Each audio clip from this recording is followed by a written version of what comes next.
I don't want to say we were embarrassed necessarily about it, but it was just odd. I mean, we were still taken aback by the IVF thing and what we didn't that know really how other meant. people would respond, and I think we weren't so sure about it at the time that Right. we really weren't ready to share and feel vulnerable and have the dates feel the pressure of people asking.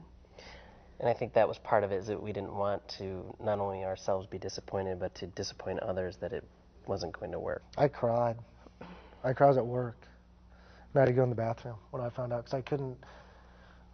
You had a doctor's appointment, I believe, and I couldn't get away from work to get there because of everything we had going on, unfortunately. And so she had to be at the doctor's appointment by herself and get this realization by herself. And I was at work, and she called me at work and told me, and it was tough. I don't know if I truly knew how to convey my feelings. Did I know how to convey my feelings, or did I want to? Did I want to show my vulnerability? Who knows?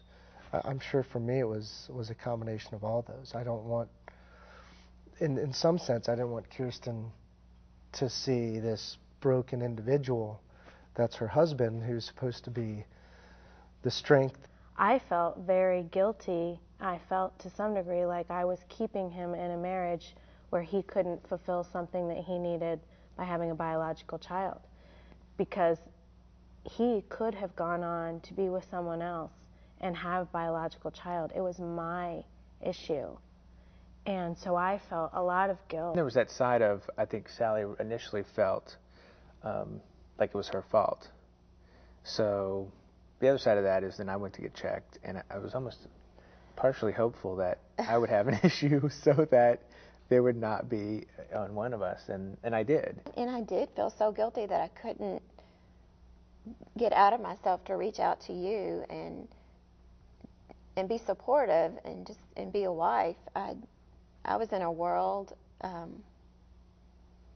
closed-in world all on my own. From my perspective, and I don't know whether this is atypical of guys, but just the initial shock that, you know, I'm not man enough to be able to inseminate my woman, kind of thing, and then turning what doesn't happen basically against her was, you know, it's very cold sounding, but that was what happened. From a guy's perspective, you know, if there's two of you, the guy typically wants to win and wants this to come out, and if it doesn't, then it's somebody else's fault.